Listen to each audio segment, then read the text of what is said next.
It's recording to a cloud anyway. The cloud's got infinite number of space. Right?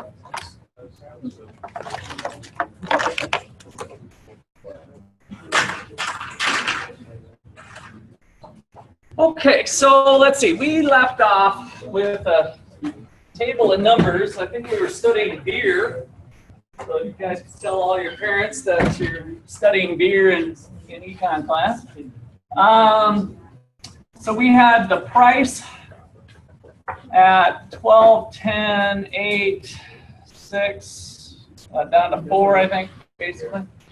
And then we had the quantity demanded. I'm just going to rewrite everything here. So at, what was the quantity demanded at a price of 12? 160, and then we went 200 and 240, just kind of inching up by 40 each time. 320. So that's consumers. This illustrates the law of demand. As price goes down, people want to buy more, so we can kind of see that with our schedule goggles on, right? Price goes down, we want to buy more. What was the important Latin term that we throw at the end of that sentence, though? Ceteris paribus, which ends up turning out to be the things that'll shift the demand curve around. So we'll talk a little more about that today, too.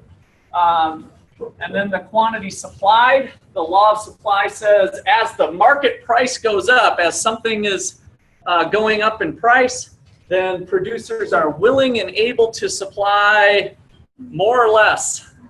More, right? So as price goes up, it's more profitable for them, holding all of the things constant, of course. And so at a high price of $12, they were willing to pay 320 or supply 320 six-packs to the market. And then we had the rest of the numbers looking like this.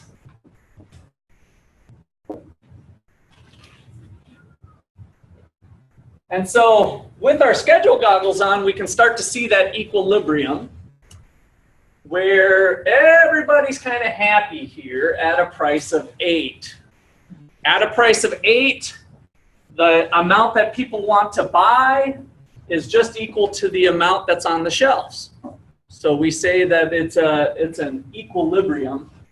And I'll write some other definitions of equilibrium here in a moment. But that price clears the market. It clears the market is the language that we use. So at a price of $12, what was going on? If the price happened to be $12, what was going on? A surplus, good. And how big was the surplus? 160 units, right? So the difference between the number on the shelves and the number that people purchased, we had a surplus of 160 units. And the story that we told is that's how businesses operate. They kind of monitor their prices. If they are able to set prices, they can, if they see a surplus, they will cut their price because they have excess inventory, right? They run a sale. They drop their price to get more people in the door. And so if they drop their price all the way to $4, what did they find out? So physically, yeah, Davis, do you see that? Yeah, there you go. Yep. Yeah, I got it. Thank you. So at a price of $4, there is a shortage of 160. All right, so graphically, I kind of wanted to hold off on the graph so that we could, let's see, we got $8. You guys already have this drawn, so you can draw it if you want. There's our picture, what I refer to as home base in the marketplace. If the price is currently $8, the quantity demanded, I go over to the demand curve, drop down is 240. That's also the quantity supplied. And so we call that equilibrium. I put a little star above the price and the quantity to denote equilibrium. At a price of $12, we had, and this isn't going to be drawn to scale very pretty here, but we had a quantity demanded. I go over to the demand curve, drop straight south, read off that number. The quantity demanded, QD, the quantity that people want to supply because I'm using the demand curve, is 160. The quantity supplied is 320, QS. The supply at a price of $12 exceeds the demand of 160, and so we have this horizontal space that is just 320 minus 160, which you guys already said was a shortage of 160.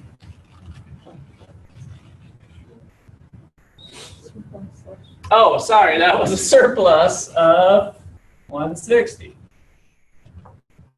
The other S word.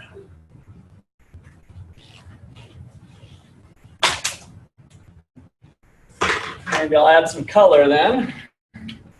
At $4, we had just the opposite thing going on. So at a price of 4, the quantity supplied now was not enough relative to my graph. I got to put kind of a big dot here. Now we have just the opposite. The quantity demanded would be exceeding the quantity supplied, leading to a shortage of 160.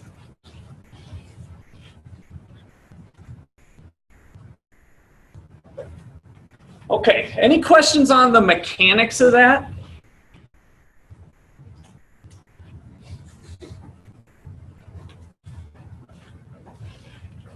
All right, so if the price falls, if the business person drops the price from 12 to 10, does the surplus disappear?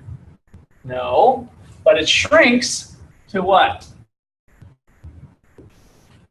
What's our surplus shrink to? 80. So it's getting a little more favorable. I'm not going to even draw it over there. And then finally, if they cut the price to 6, there's still a shortage. There's only 200 out in the market, but there's 280 desired. And so there's a shortage of 80. The purpose of highlighting the shortage and the surplus idea is to get you thinking about how the market is a process, that we might not be at equilibrium at any given point in time. And so we might ask ourselves, well, why is the price of gasoline falling, right? It's been falling a little bit here in the last month or so, right? Well, the thing I can't understand if you guys know the answer, I'd love to know.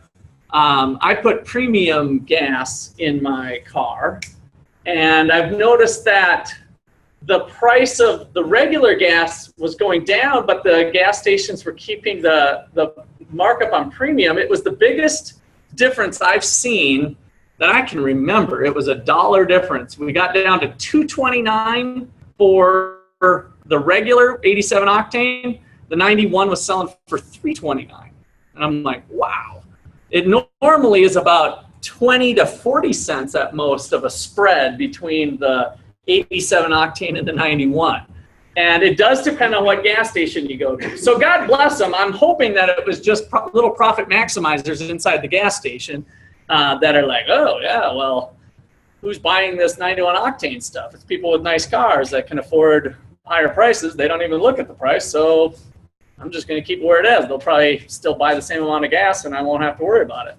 Little do they know, there's some shoppers like me that'll go run to another gas station, right? Because there's pretty good substitutes to go run someplace else, especially if it ends up being a 60 cent per gallon, 60, 70 cent per gallon difference to run a few more blocks down the road here in Ottawa. So I see some hands up on my gas question.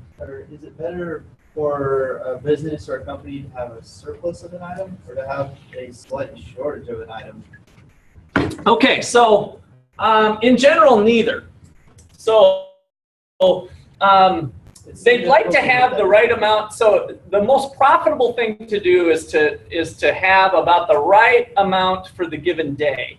So they don't want to run out. So as far as the inventory on their shelves, if we think about, let's say they could get daily deliveries. By the way, this is what made Walmart famous. I mean, this is where they really cut costs, is that they came up when computers were just starting to evolve into being useful things for businesses in the 80s. Sam Walton came up with his cronies. I'm sure maybe he wasn't the one who invented it, but this just-in-time inventory and the timing of when they ordered it from the factory and came back. And so they were able to time things a little bit better so that they didn't have warehouses full of stuff that they were just sitting on. Because the quicker we can churn the stuff, the lower price we can offer, because it's costly to hold it in the warehouse, right? We have to build a warehouse, we have to keep track of the inventory, we have to do all of that. So it adds a bunch of costs. So if we can have things shipped in and turned over fairly quickly, that's a less warehouse that I have to build and staff and trucking and whatever. And so I can bring lower costs to the people. And that's part of the story, not all of the story, but that's part of the story of how Walmart started to become the volume place that it is, and offering some lower prices because they found a competitive edge in being able to offer things at a lower cost. So theoretically, this is the right place to be, taking into account that you need stock in on hand to be able to handle the volume of business coming through your door. So no, you don't want to sit fat. You don't want to run short and tick off your consumers, because then instead of going to Walmart, they just run over to Target, right? So you kind of lost a sale if you end up running short. But at the same time, you don't want to just be sitting fat on inventory either. So mine was on your gas station thing. Yeah. Because since they purchase it at a price, that they want to try and at least make their money back instead of lowering it. Okay, so nobody buys it around here really. yeah, I think you're right. To some degree, there's a lagging effect of they want to get through their old inventory, but if it just sits there, then we're back to the same problem of they're losing customers to another gas station. All of a sudden, I start getting comfortable with going to the Ottawa Mart instead of the Phillips shortstop, and then they just lost me permanently because I found a cheaper source, right? So they kind of play a dangerous game, keeping it too high. And so sometimes businesses have to just cut their losses. And so, yeah, they paid a lot more wholesale price, but screw it, get it out, make their money on because now their new purchase price is that much less anyway. Working at a lot because they say they come in every day, but you have home office that'll send you. This summer we had 1,500 pounds of peaches come in one day. It's a super mega peach sale because we have to get them out in 3 days. Okay. Davis, did you have a comment? Yeah, I do. I was just wondering, how has Walmart been able to actually keep their prices so low throughout so many years? If do they buy in big bulk, or what is it? So Davis's question was, how has Walmart been able to keep prices so low for so long? So kind of a loaded question. I think they started to become the go-to place because of some of the reasons I just said. They had that competitive edge. Of course, now every company, that was an easily copied formula for the just-in-time inventory and all that. So eventually they all started doing that. But there is such a thing called a first mover advantage. And so since they were the first one that kind of burned it into our psyches that, hey, that's a great place to go for low prices, humans tend to be habitual. We tend to go back. As long as they don't fall down completely on their face with customer service and all the other long-term stuff, then maybe they have a chance of fighting. And so, again, that's why Walmart's received some black eyes over the years with what they pay their employees, and then they come back with a rebuttal and they say, no, we're great, and then Walmart's evil because they're ruining the environment, and no, now the new stores have lights, and we alter the fluorescence every other bulb so that they flicker on, and we're helping the environment, and now we have some sort of green rating that we ram down the throats of all of our suppliers that we force them. We look good, but we're actually putting harm on little countries around the world with a place where we buy stuff really cheap. And so anyway, that's kind of a little bit of the Walmart story. Are you saying, like, having that competitive edge and converting that idea into our heads, they in turn have just more clientele, and that's why they can lower the prices, because the Yes. price chopper charges Yeah. $1 more for a pound of oranges. So down the road, I don't even want to spend too much time on it, but there's this thing called economies of scale. And so under some circumstances, the larger volume of business we do, the lower the prices can be on average. And we'll talk a lot about economies of scale later. So I don't want to spend too much time on it. But yeah, that's part of it. Kind of a supply and demand application thing. I work at Advance Auto, and this weekend, every battery we have went down by $1. Every one. Why? Because we're not selling any more than we normally do, or any less. And it's not a battery sale? No, it's literally they all went down by $1. Huh. And I was like, I'm sitting here trying to apply like what I've learned. And Yeah. I'm like, Well, okay, so you're thinking that you don't think there's an excess inventory, right? But corporate probably has inventories in warehouses that you're unaware of, right? Right. So they might be responding to that possibly. They might be responding to news of their competitors that something else was going on in the world, and they need to kind of liquidate maybe some of their batteries. Maybe their costs went down somehow again from a new supplier or something. So yeah, a number of different things. It's hard to say until we have all the details. The significance of $1 on all of them. Yeah. Like, so that's going to play into some of the topics. You know, does $1 matter? I mean, it's a good point. So what's the average battery running? between 145 and 195. Yeah, so $145 to $195. Yeah. Wow. Like the upper ones. So yeah, $145, and now it's $144. Are we all running to AutoZone to buy a new battery? Did that dollar really matter? You know, so it's a good point. I don't know what they might be thinking there, but it does have to do something with the elasticity of demand, and that's something we're going to hit this week. I don't know if we'll get to it today, but we might start to touch on it. So you'll start to see some of those principles. Okay, good. Anything else? All right, so we did not get to supply shifters, right? We did demand shifters. Did we do supply shifters? Are you sure? Yeah. All right. I thought sometimes I don't remember. I mean, sometimes these classes blur together for me. So I thought that's where we ended up. So, okay. So we did the law of supply though, right? All right. So we tagged on that little ceteris paribus bit again onto the end of the supply line. And so now we want to see what's going to make these move around. So with demand, we said that an increase in income will lead to an increase or decrease to the demand curve. I hear increase. I heard a decrease. Both answers are actually wrong at this point. It depends. I like that answer. Expand on that for me. We had two cases. Good. Normal or inferior. Ramen noodle or Bud Light. Right? Steaks or hot dogs. It depended on the good and whether it was considered a normal good or an inferior good, according to the average consumer, I guess, is the way we get that. So yes, you're correct. An increase in income will shift the demand curve to the right for normal goods, causing an increase or decrease in price. An increase. Now, if price, so now we can kind of play a little game. If price stayed at 8, what would happen? Why would that not be sustainable? So if there was an increase in income and the demand curve stayed to the right, look at how this is starting to truck up, right? You're correct that it's going to increase, but let's just play a hypothetical. If it stayed at the old price of 8, what would be the problem with the market?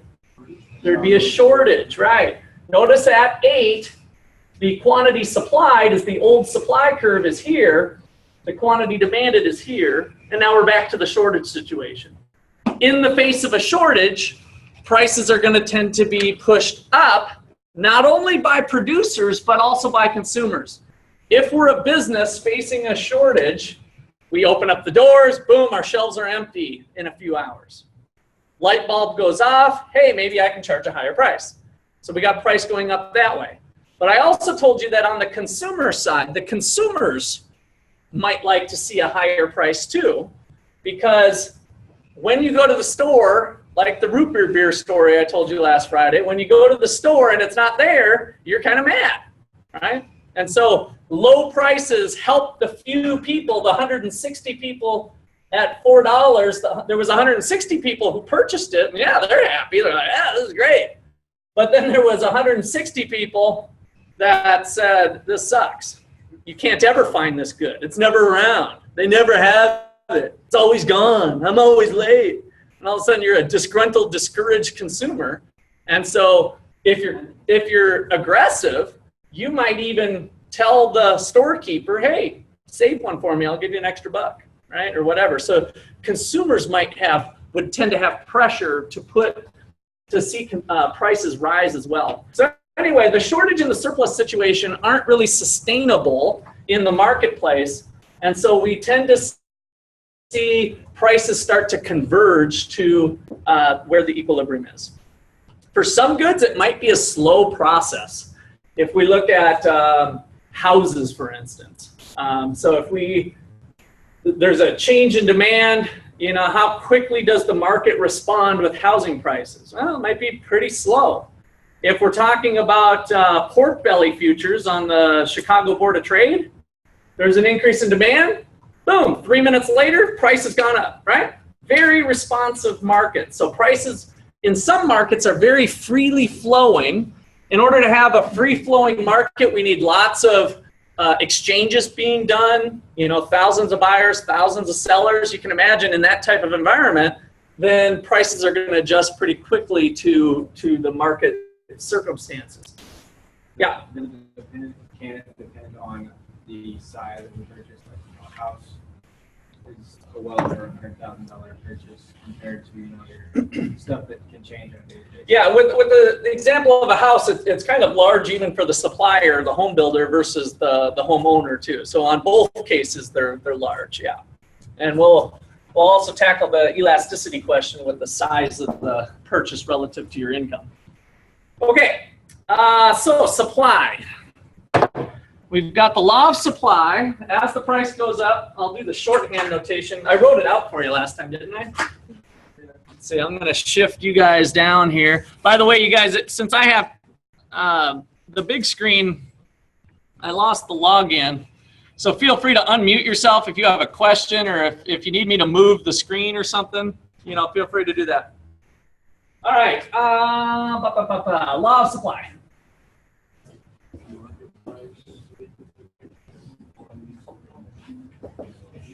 Increase in price leads to an increase in quantity supplied. Ceteris paribus. Gave it to you in words before, so there's the shorthand notation. Price goes up, people want to supply more. People are going to supply more quantity. Price goes up, ceteris paribus. So, what are those ceteris paribus things? Well, number one, probably the most important, is the price of resources.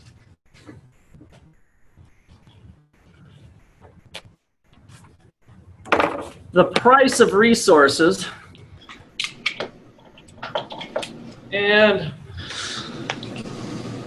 remember that the firm is buying the land, labor, capital, and entrepreneurship, right? And so I want you to highlight, my focus here was on the quantity, if I didn't pound that down hard enough, right? I had the whole bucket. Imagine if we froze time right now. And I said we got 100 machines, 45 people, and 10 acres of land. How much corn can we make, right? So it was on the quantities of resources. In the production process plays an important role with the production possibilities. Here, I've got price. So underlying price of resources, because now we're starting to put the dollar amount per unit that we're using. So if you need 45, great, but labor was $10 an hour and now it's going to be $15 an hour, our costs just jumped. I still need 45 people perhaps, but my costs have gone up. So it's the price of resources. All right, so example. Suppose there's an increase in the minimum wage. This is always a potential policy issue. So an increase in the minimum wage, in general, if you're running a McDonald's or some other store, McDonald's actually I think pays higher than minimum, well, a lot of places pay higher than minimum wage right now. So if you're a place that has some low skill type positions, what's going to happen to the supply if there's an increase in the minimum wage in that industry? It's going to go down, right? So there's going to be a decrease in supply. And is that a shift to the left or to the right back on our picture here? To the left, right? Again, it kind of looks up, and we'll talk about that a little bit more, but I always want you to be thinking left and right, so for increase, decrease. So a down arrow here is going to be a shift to the left.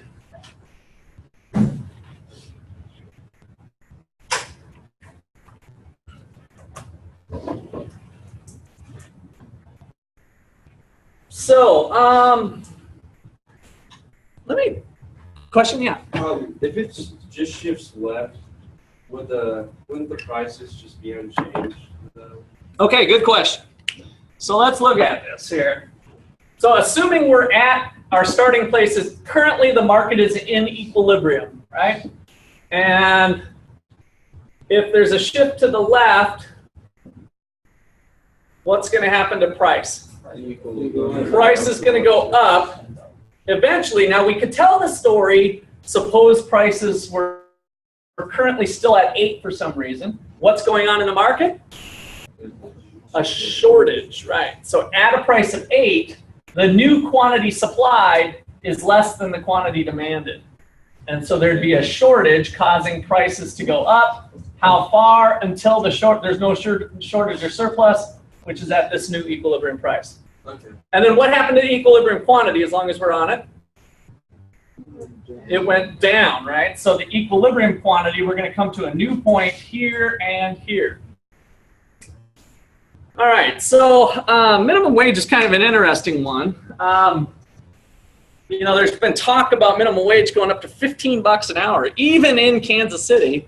I was recently this summer at a conference in Seattle, and Seattle proper had a $15 minimum wage in place. And so there's been a couple other places that have talked about minimum wage. And so since I have this picture, I'm jumping the gun a little bit because we'll talk about things in, this is actually more chapter 5 stuff, so it's not too far down the road here, it's this week.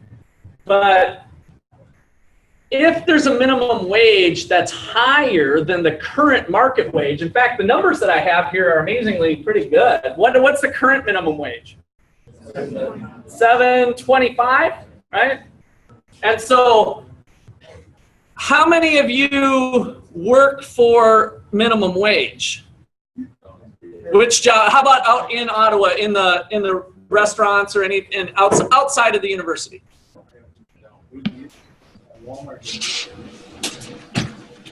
And now it's higher. All right, so I'm not aware of any place in Ottawa, correct me if I'm wrong, that pays minimum wage. Outside of if you guys are doing this at the university, I'm not sure where that's at. But outside of the university, Mikhail, you got one? BP's got one? Is that what you start out at? Yeah. Okay. And then so possibly some of those places will start you at minimum, and if you don't turn out to be a loser, they're going to give you a 10 cent, 25 cent raise like after the first month, right? Maybe? Sound like a game that some employers might play?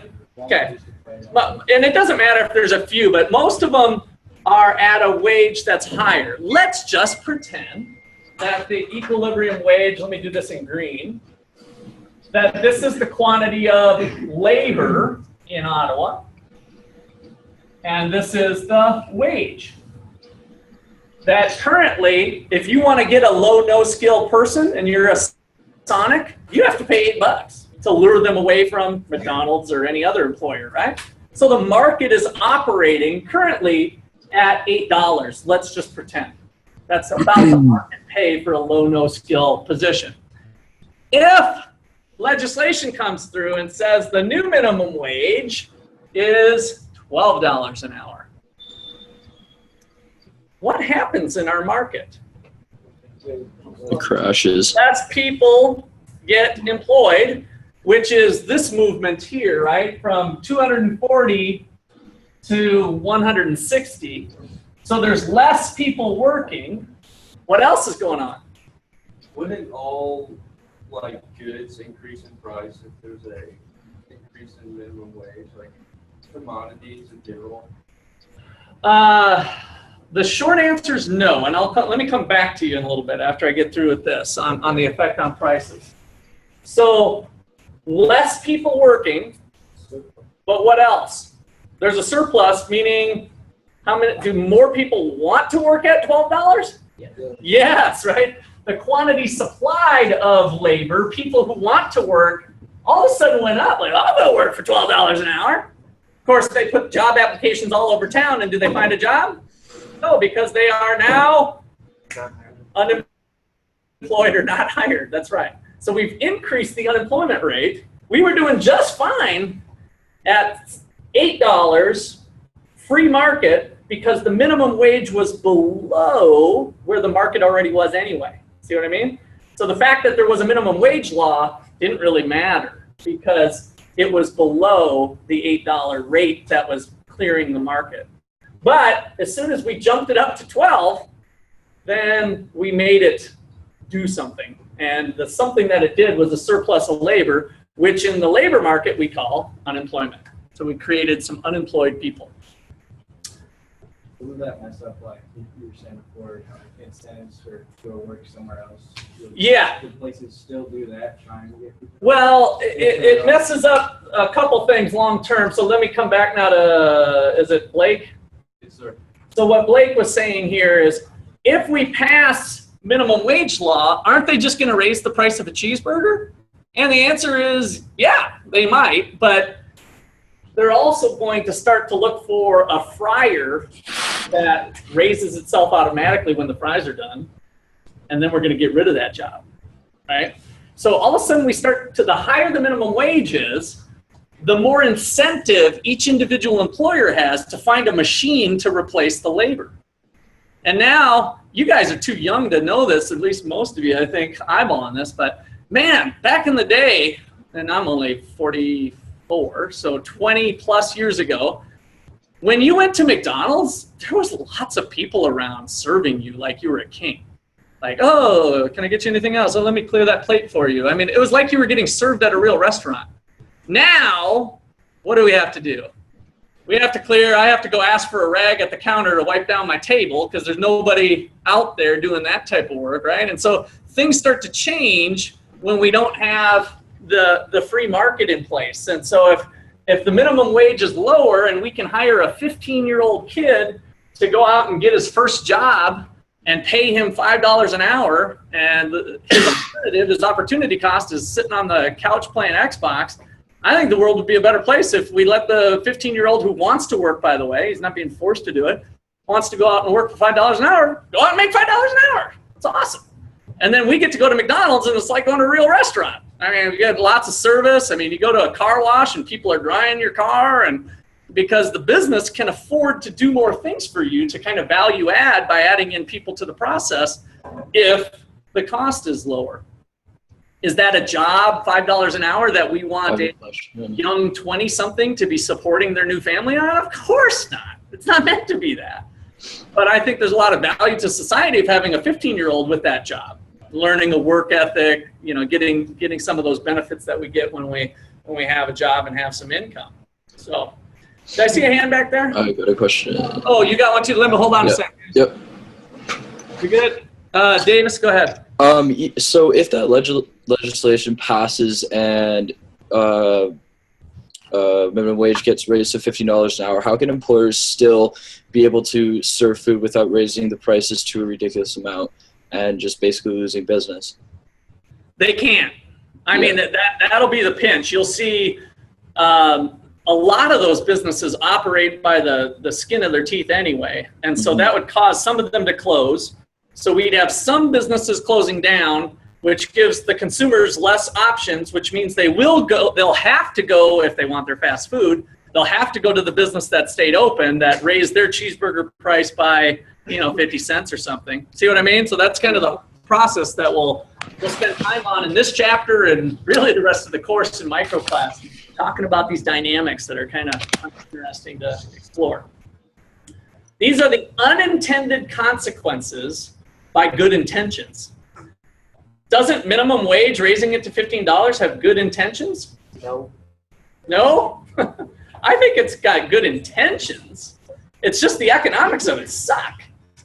The econ of it is not there supporting raising the minimum wage. Most economists would agree. There's a few wacko economists, by the way, because economists rarely all agree on something, that would say, well, it doesn't matter what prices are as long as we're getting money into people's plate and we'll get those and things will kind of work out in the end. There's a few wackadoos that might say that.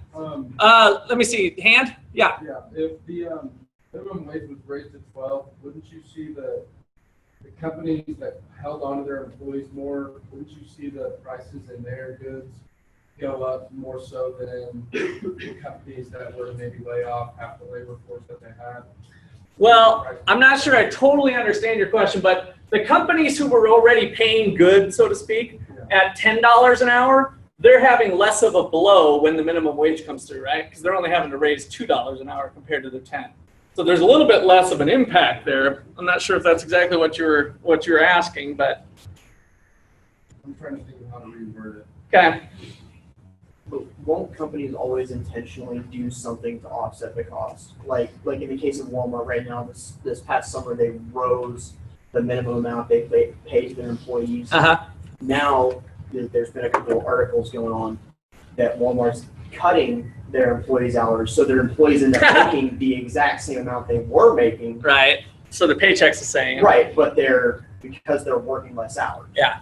So they get the benefit of working less hours and getting the same paycheck. Right. So there's a little bit of right, but then you get into the problem of there's not service, and you go to Walmart and there's like one person trying to shake Right. 50 people. Right. They've got like Yeah. money. Exactly. I mean, you're nailing it. That's some of the unintended consequences of these things that might have a nice ring to them. I mean, the politicians love this.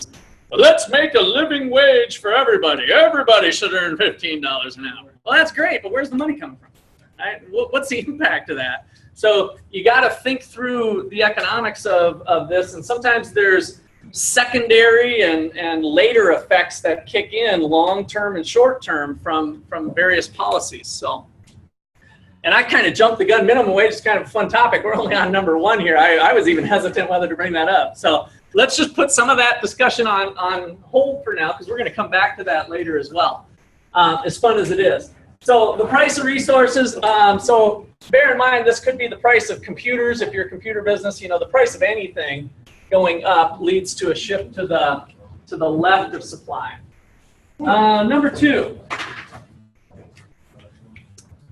Let's bring in technology.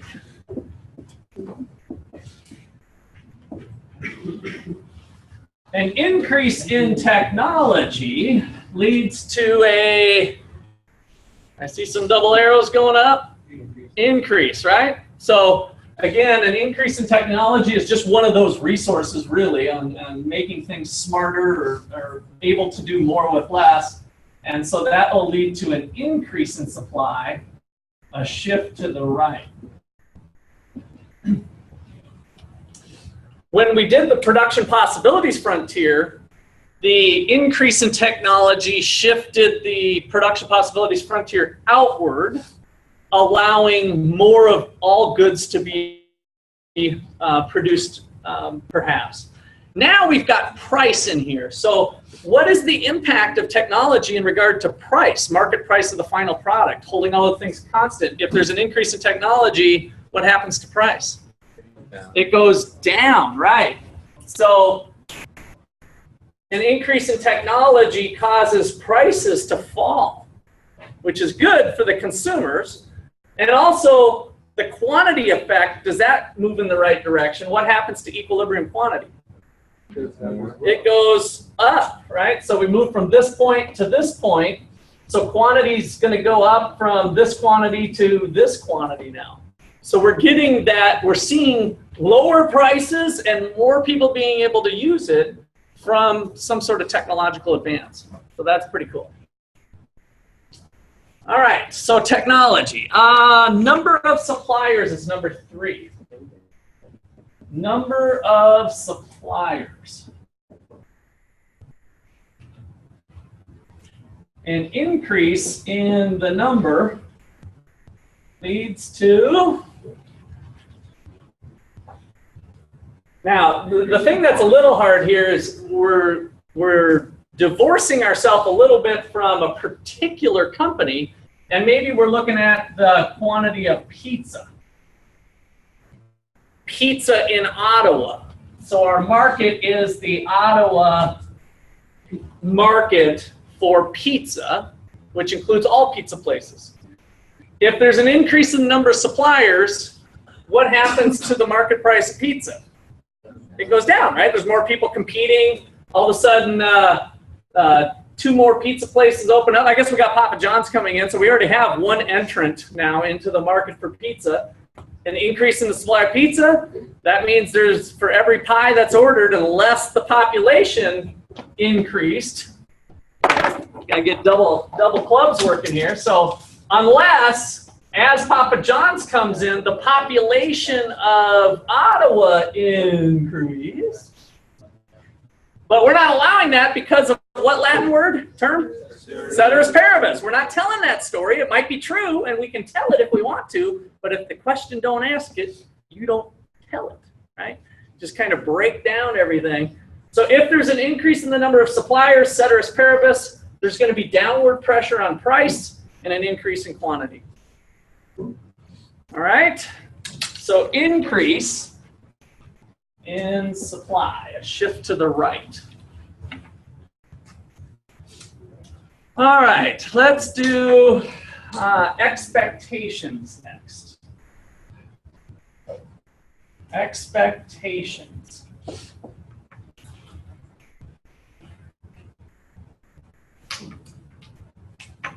So if there's an increase in the expected price of wheat,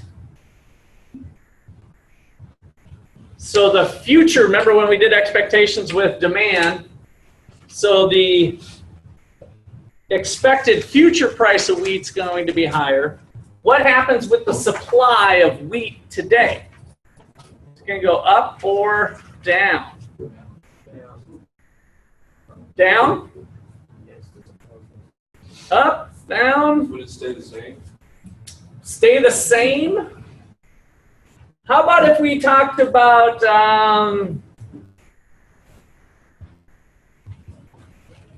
well, first of all, why would it stay the same?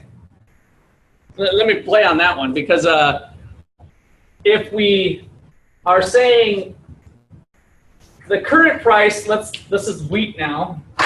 This is our multi-tab. Oops, I need another color other than blue. Here we go, blue. So now we're in the wheat market, and the current price of wheat in the market is $8. The old expected price was $9. Right? So this supply curve was based off of an expected future price of $9, and now the expected future price is $10. Wheat futures, is that going to increase or decrease supply? Increase, right? So we're going to increase our expectations on the price, and so now this sucker is going to shift to the right.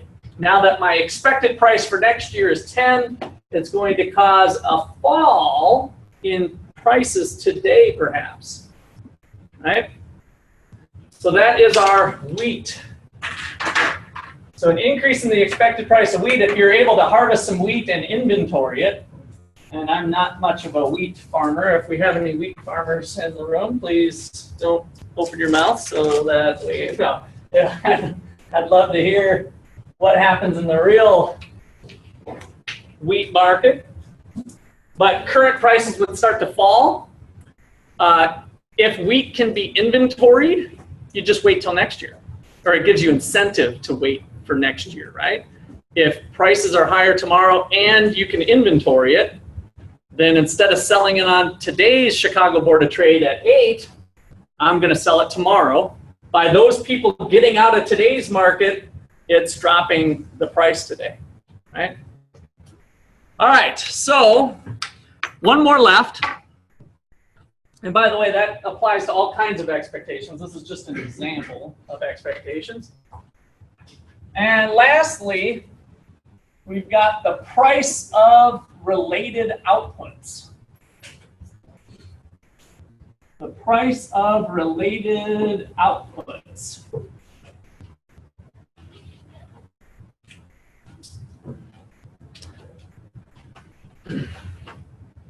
Now, we had price of related goods for demand. And what were the two types? What were the two categories? Price of related goods for the substitutes and complements, right? So we had substitutes like Pepsi and Coke, or we had complements like peanut butter and jelly. So we had kind of two categories. This one's a little bit different in that the goods are related in terms of potentially being output for the business. So for example, we might have a farmer deciding on wheat or corn, right? So they have land that they could plant in wheat or corn. So the price of wheat and corn would make a difference. So if two things are substitutes, if there's an increase in the price of wheat, what happens to the supply of corn? It goes down, right? Because an increase in the price of wheat, the farmers are thinking, hey, let's put wheat in the ground, right? So let's go with wheat. And by doing so, they're not choosing corn, so they're implicitly decreasing the supply of corn because of the change in the price of a related output. So an increase in the price of wheat leads to a decrease in the supply of corn.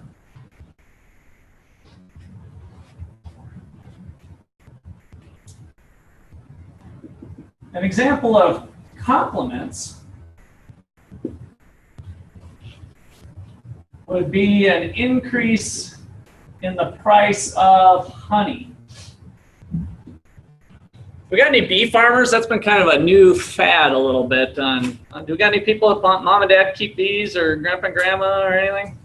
Any beekeepers out there? I won't pick on you too much, but if there's expertise out there, because I don't know much about it, but how do you get honey?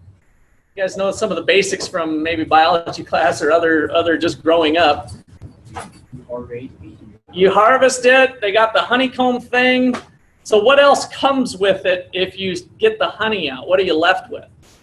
The honeycomb and the wax, right? The beeswax. And then sometimes they put the beeswax into, lip balm or, Burt's Beeswax type stuff. They come up with hair products. And so there's other uses for beeswax. So there's a market for beeswax. So my question is, if there's an increase in the price of honey, what happens to the supply of beeswax? It goes up, right? Because you're chasing after the honey, but as a byproduct of getting the honey, you end up with more beeswax. And so an increase in the price of honey leads to an increase in the supply of beeswax. Those two outputs are complements in the production process.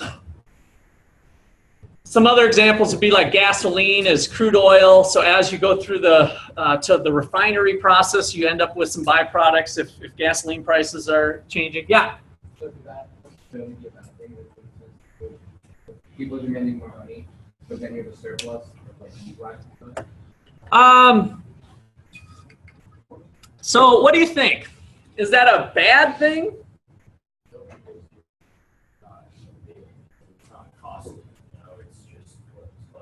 You're not putting in an effort to public. Yeah, so it's in this context kind of a bonus thing for you as a producer.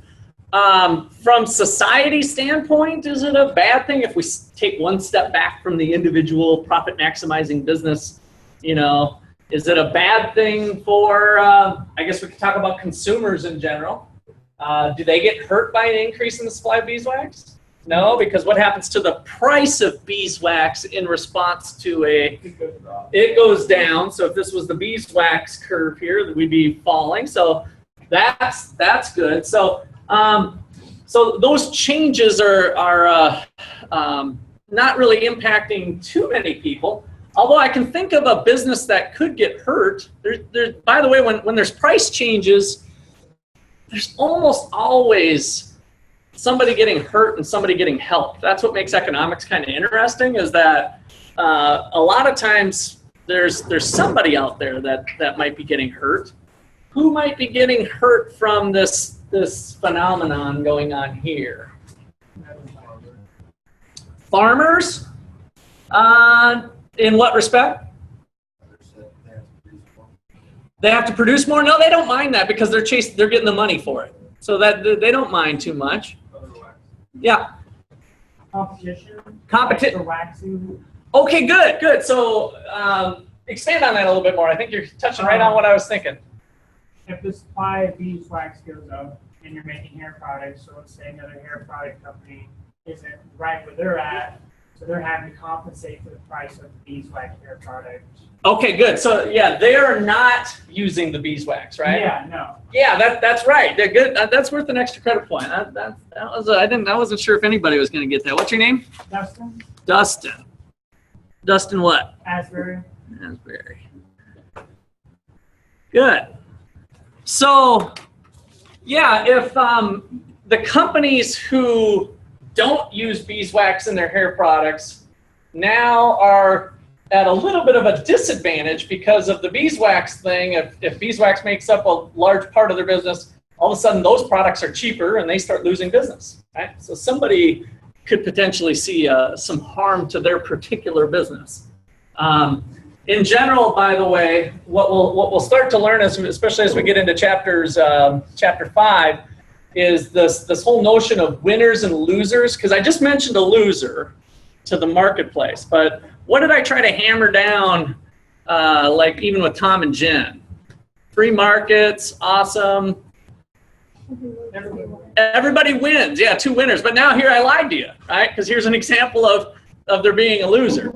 So what turns out to be true in a lot of cases is that as we take a step back away from the individual that got hurt and we look at the entire system, the winner's wins are greater than the loser's losses.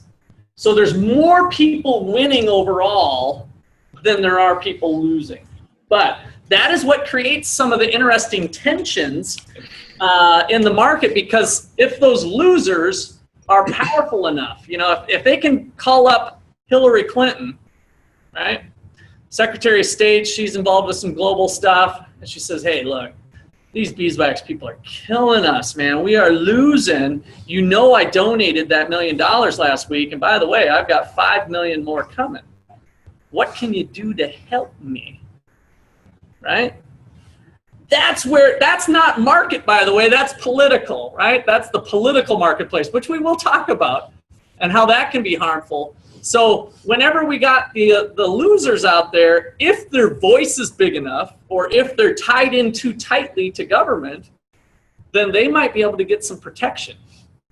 And then that starts to undo all of the stuff, all of the good stuff that we're learning about here, if people get special treatment. If we don't let the invisible hand that Adam Smith talked about, the invisible hand of the marketplace guiding resources to their highest and best use, in this case, something was going on with the honey market. Maybe it was an increase in demand. Maybe there was a new thing that said, hey, honey's the greatest thing. It reduces the cause of cancer, blah, blah, blah, blah, blah, driving up honey prices, right?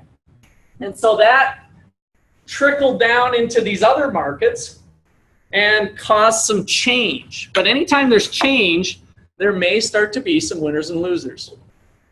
And all I can tell you is that the theory here that we're learning is that the winner's wins are going to outweigh the loser's losses. So, question? Always?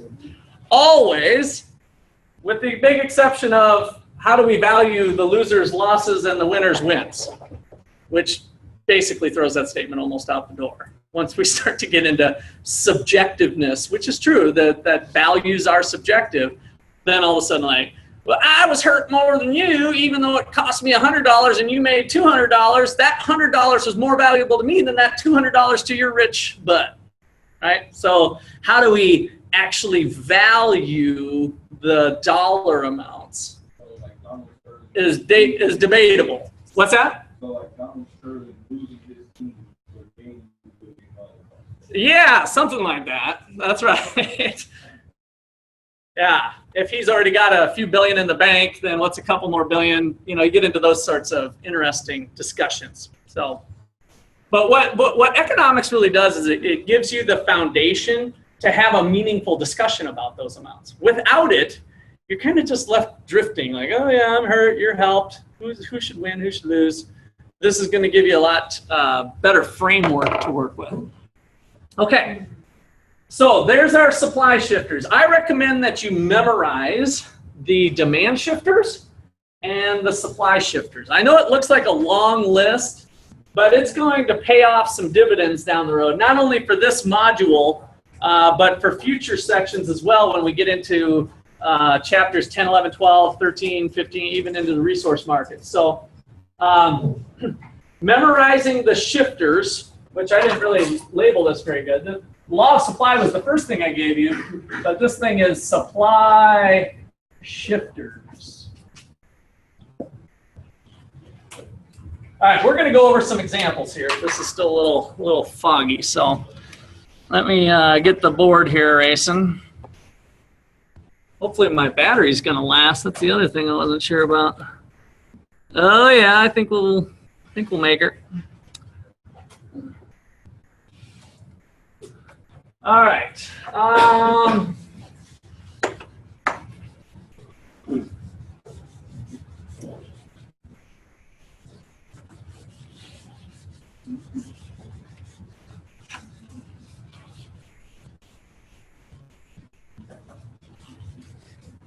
All right, let me get you guys thinking on a problem here. So suppose, example, this might be how a test question or homework question might go.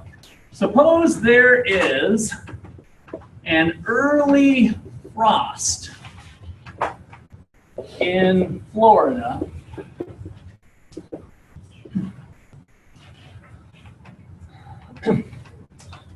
Suppose there's an early frost in Florida. What is the impact of this in the market for orange juice, OJ?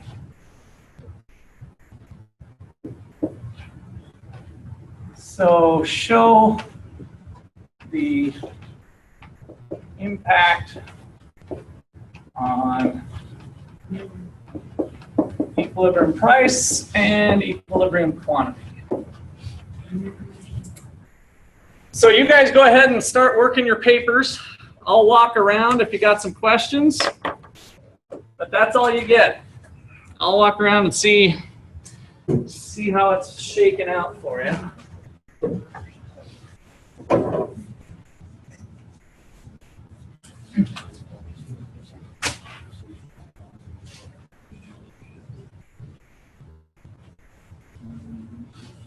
And you can talk with your neighbor. Feel free to, you don't have to work alone. You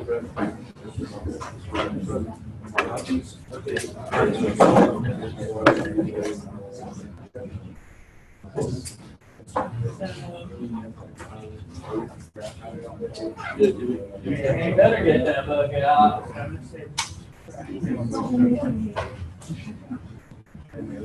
Okay, good. Love your start. Keep it going now with that start.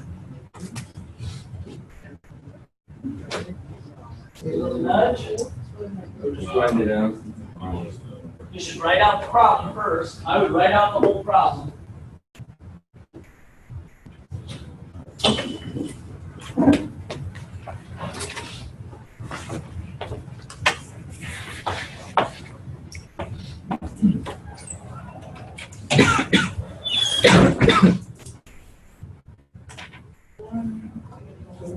That was the old graph, yeah. Try a new one.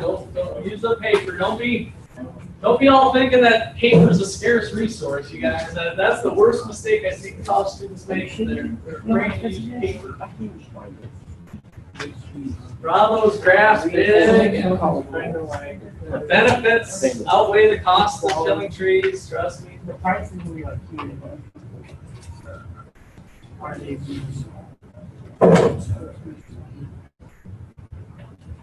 yeah.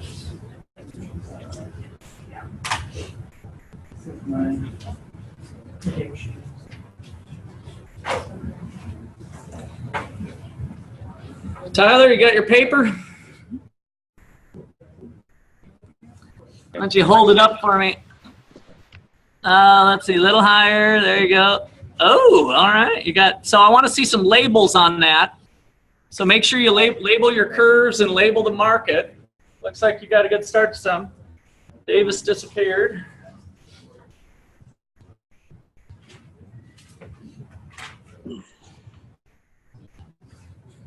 All right, so I'm going to give you guys a little hint for starters. I talked to you about home base. So whenever you encounter a problem like this, you can get lots of points, partial credit, on an exam or homework by knowing what home base is. Every market starts somewhere, right? Every market starts somewhere. And so home base looks like this. Quantity, label the axes, price. There's a supply curve, upward sloping in general, downward sloping demand curve, where the two lines cross, P star, Q star. Maybe that's the initial price. We could even put a 1 there. And that's it. So start your problem there.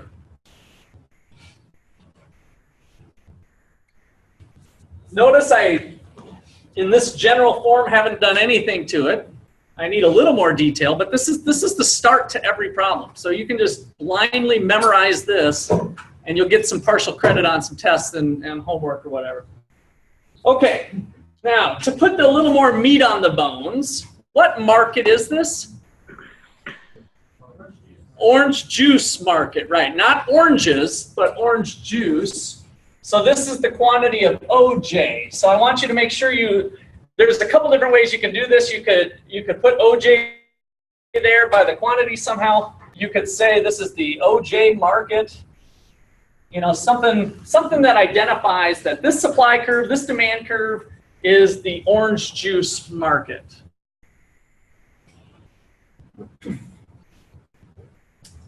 All right. So what did you guys have happen here? Is this a supply thing, a demand thing? Is it both? Supply thing? I put down a supply. Supply thing. Okay, so now what's going to happen to supply? So shift to the left? Yes. Okay. Now, I'm going to hold you to this. You guys just learned the supply shifter list. What supply shifter made it happen? Because it has to be on that list, otherwise price of resources. Good. So how did you know that? How did you know that the price of resources, did they go up or down, by the way? Up. How did you know that? Okay, so there's actually another market that I didn't ask you to provide here, but what went on in the orange market? Right? If this is the orange market, price, supply, demand, price, quantity, boom, there's our home base. See, you start to kick these things out pretty fast. And so with a frost, there was a shift in the supply, right? So the supply went down, prices went up, quantity. So there's your effect that now trickled into the supply shifter here, which was the price of resources for the orange juice market. All right, so it sounds like everybody is up for a S2 from S1 shifting to the left, causing an increase in price. Yes? Okay, for you have two markets, and one the supply moved left, so that made the other one move left. Is there any instance where like supply moved? That's why you got to be careful. Yeah, you got to be careful about how these two are related. If these two were, if this was not a relationship in the input chain, then this might not have happened, right? So the connection here was, in order to make orange juice, what's an important resource? Oranges, right? So that was the connection with this particular problem. Okay. Okay? Yeah. Would that constitute a price-related outputs complements as well, not just a? Perhaps, but we're really just looking at it being the input that this was an orange juice maker instead of having a multi-product firm that does oranges and OJ. Okay, now, what about demand over here? What's going on? Are we done? No. Okay, so what's going on with, yeah.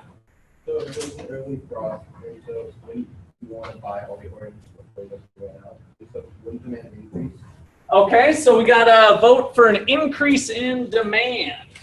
you're the orange juice company, and there's early frost, Okay, you want to buy out all the oranges. what do you think?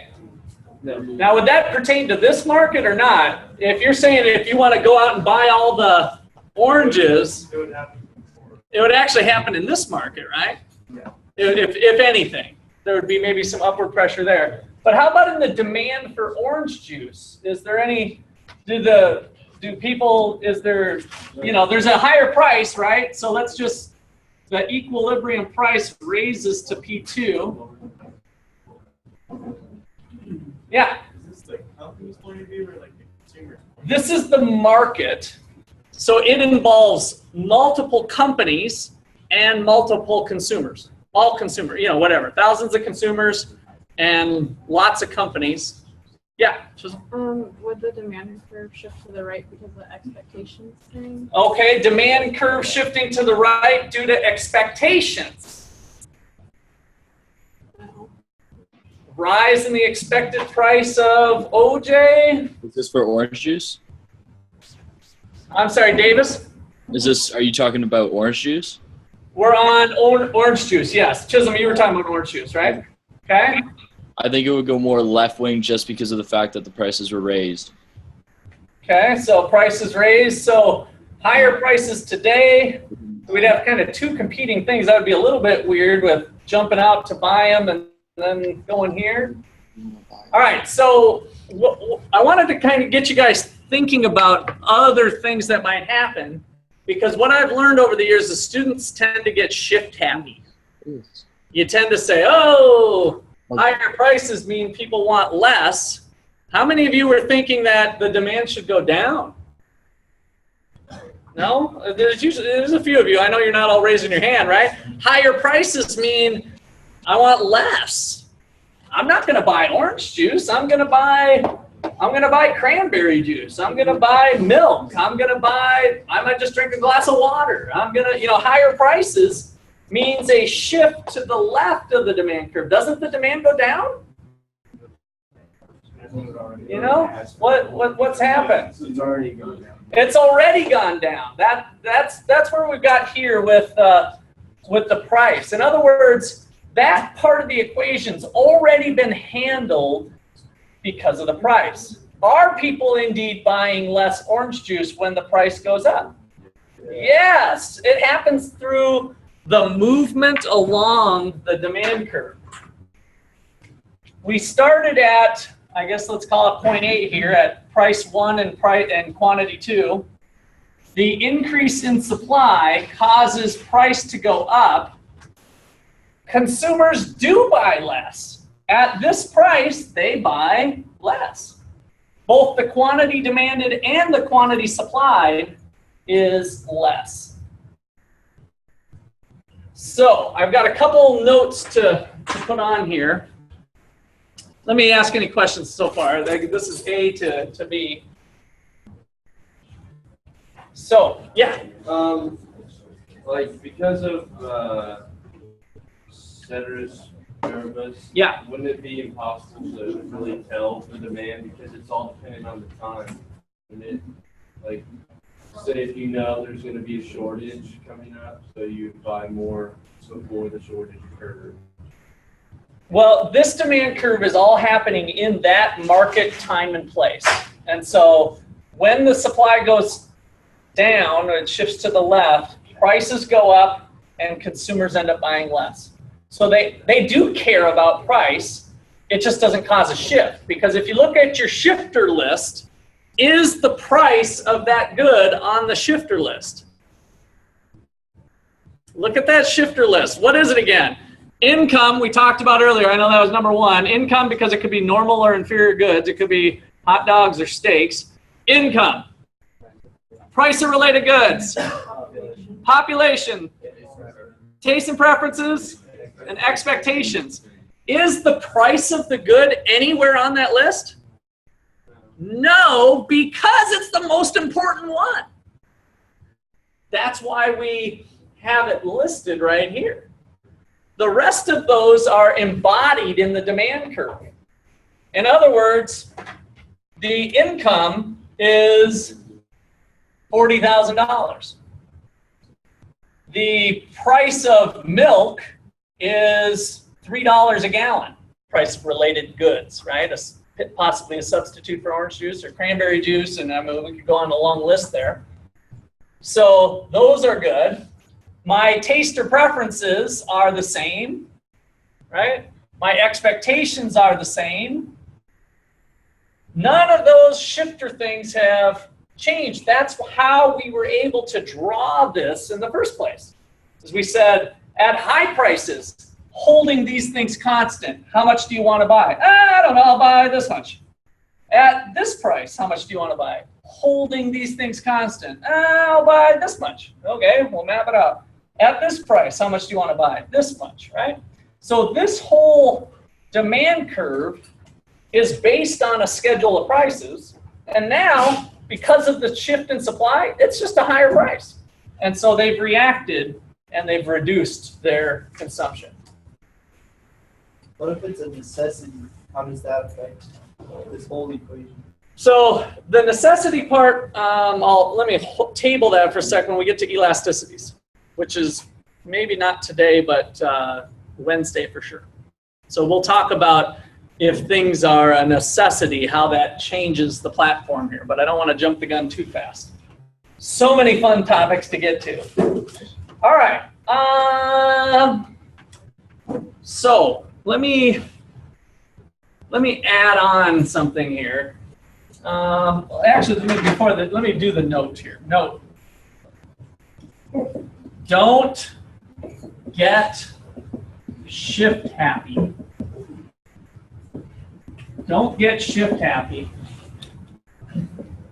For each problem, and you can't sue me on this because there might be a couple of weird things, but for each problem, there's a set of circumstances.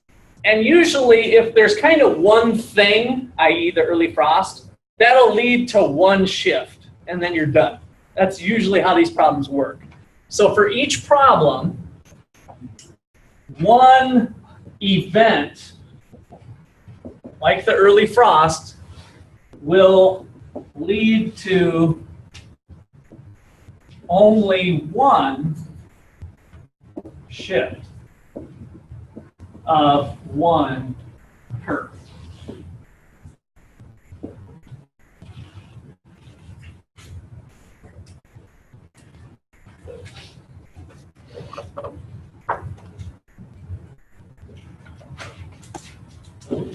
All right.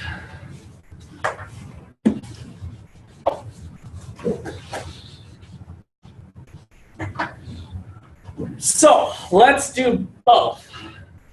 So in example 2. Example 2, I'm going to play off of what we already did here. So example number 2 is, suppose early frost, ...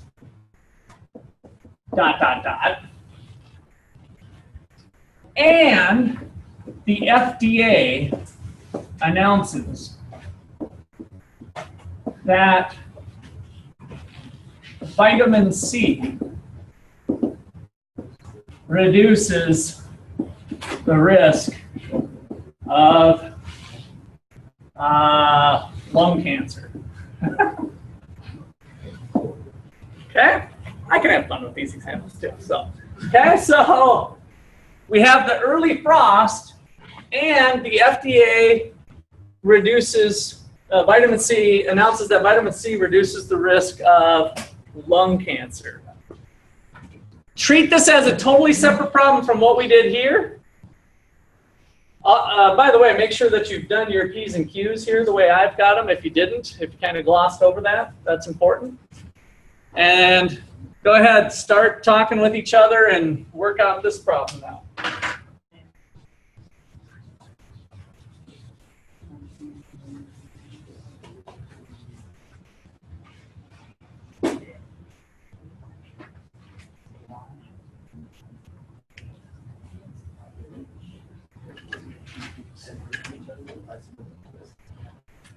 So Davis, you took off on me last time. I didn't get to see your paper, but I want you to hold the paper up to the screen.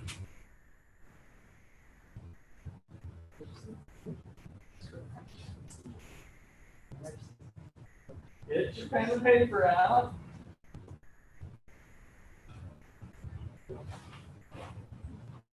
Okay, just tidy this up. Make sure you get all your movements. So those of you who are doing some shifting, make sure you put S1, S2, and the new equilibrium prices is P star 1 and P star 2. Make sure you get all of those details in on the graph, because those are important.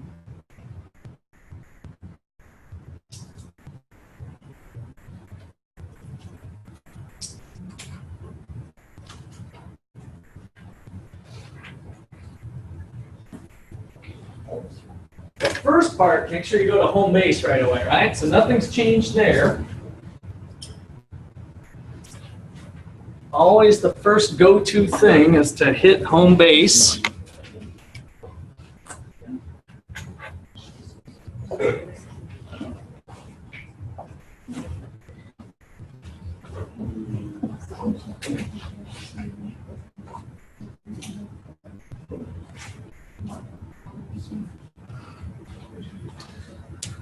Davis, where are you at on this one? Tyler, you want to hold yours up?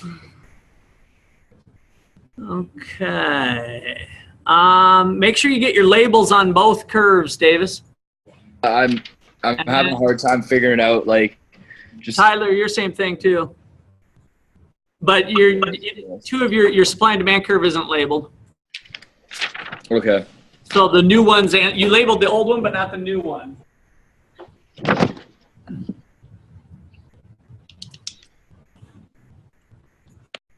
Okay, I'm gonna walk around the room, and remember, this is ultimately what I was asking with the question. What is the impact on the equilibrium price and the equilibrium quantity? And so I want your answer to be, you know, whatever, increase P and decrease Q or whatever, you know, something in that format. I'm going to walk around the room and tell you if you got the right answer. So I just want you to be pointing your finger at your answer so that I can quickly say yes or no, okay? I'm going to kind of do this fairly rapid fire. Look like a lot of you are ready. So get your fingers pointing so I can quickly see at your paper, and I'll give you where you're at on this thing. What was the impact on, I want you to clearly state what the impact was on price and quantity, because that's ultimately what I asked here. Okay, so final thing, all right. No. No. Where's yours? Point your finger so I can quickly do it. No. No. No. No. Everyone's No. No. No. No. No. No. No.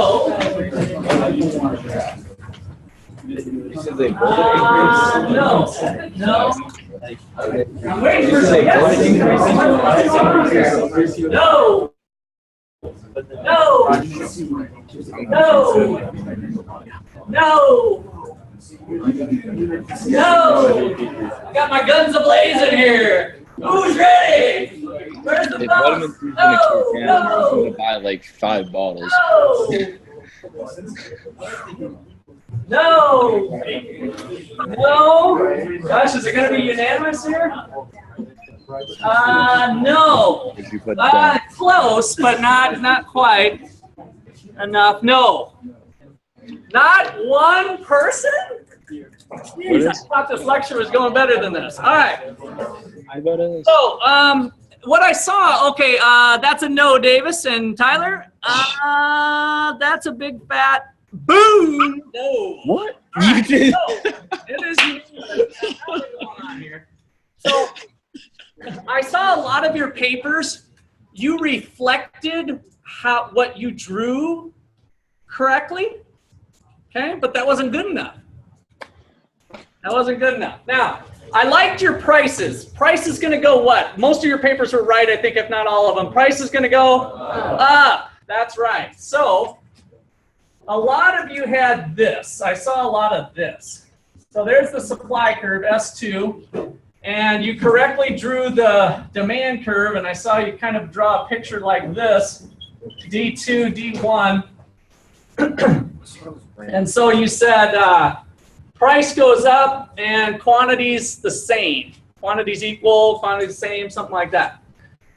So I had to give you the big no because we don't really have enough information to make that claim.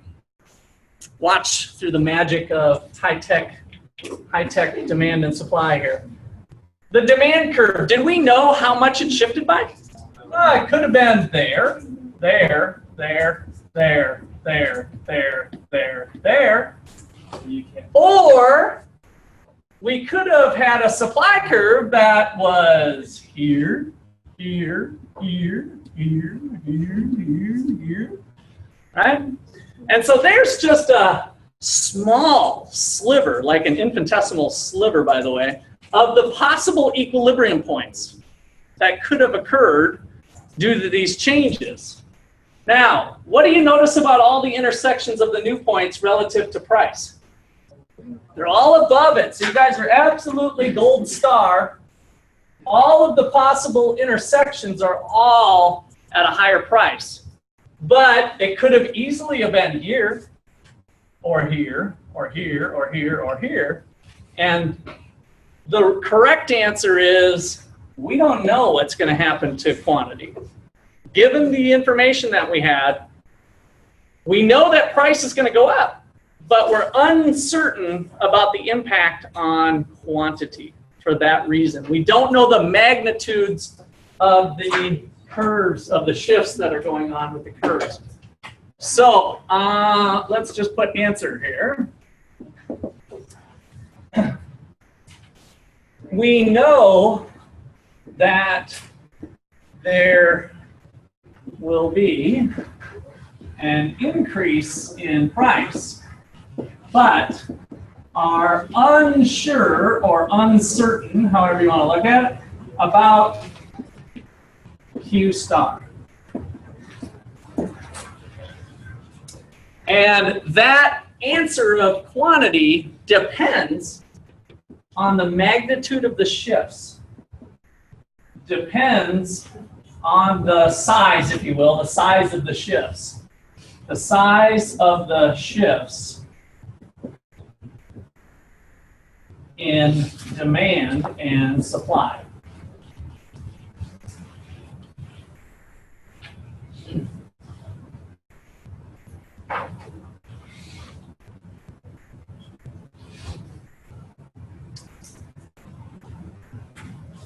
So, in general, that what you would like us to do if we ever run into that instance where there is no definite answer? Yes.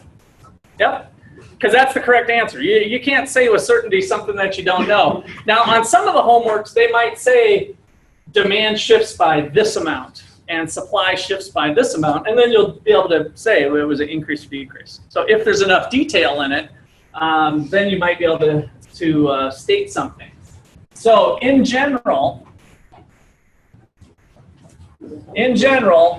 I like to give you guys all these shortcuts so that you can think about them when the time arises. Whenever two curves shift, whenever two curves, or both, let me just say both curves because we're talking about supply and demand. Whenever both curves shift, you will be sure about one variable, i.e. price or quantity, and unsure about the other.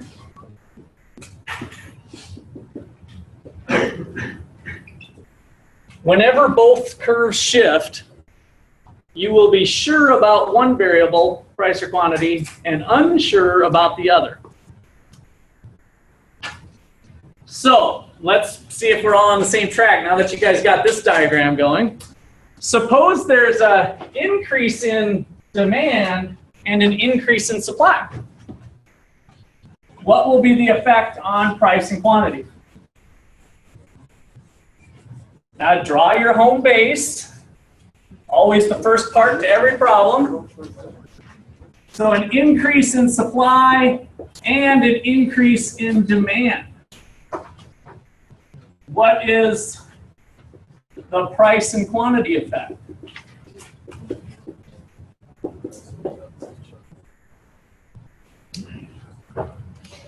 Davis, are you getting interrupted there? I don't see a disruption-free session going on.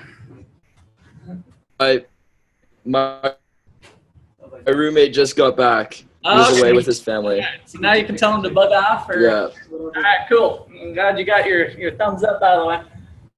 So we got some important stuff here. What did you get? Increase in price, unknown quantity? So what do you say other way around, Australia? No, yeah. Sorry, I said it was.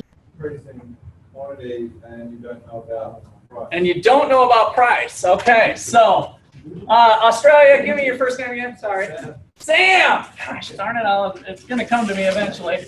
So you guys can do this. So this is kind of the quick and dirty way to do it. Go to home base. You go to home base.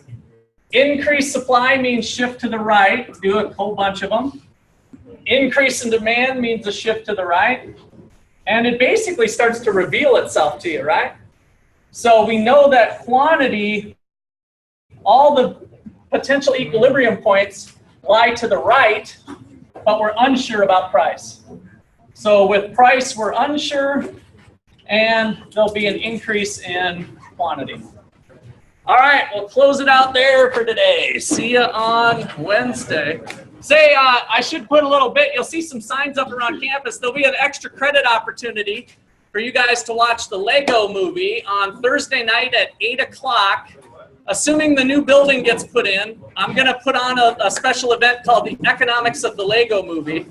And there'll be some free popcorn and soda. And it's going to be in the new building on the second floor. The whole university is invited.